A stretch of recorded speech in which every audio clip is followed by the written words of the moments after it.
balancing activism with self-care and joy, right? Kind of bringing all of those things in, because when we think of self-care, we think of, going somewhere to do something, right? Some sort of capitalistic thing, right?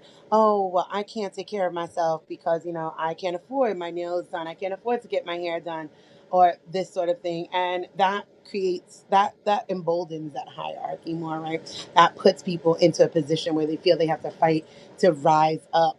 And the truth of the matter is that's not how capitalism works. We need a permanent underclass. And so we have to find other ways that are deeply caring for ourselves, right?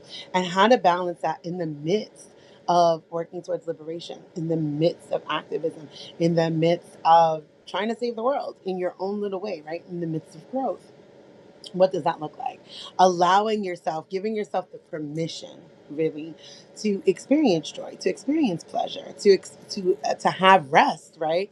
Like that could be self care. What does that look like? So today we're going to be talking about that, like how to balance all of those things. So, our 3 points: one, self care sustains activism, right? Because we cannot be running on empty. Like, you think that you will run on the fuel of injustice, and that's just that's just not real.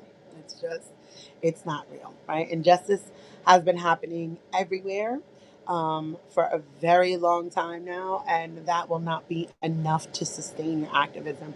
It's definitely enough to spark it, right? And I love that. I don't care what brought you to the work. I don't care that it took you so long to get here. We could move through that with some accountability and recognition and be like, okay, but you're here now. So what do we do? And that is what this 100 Days of Community is about. So the self care sustains activism. Two, joy as a source of motivation, right? Because again, the anger can't be it. It's a great spark, right? Like it is a wonderful spark, but you have to be in it for the joy. I look forward to doing this work, not because like, God damn, gotta teach these folks, hey, what the fuck they ain't been doing this work all the time now. That's not gonna do it. That's just not gonna do it, right?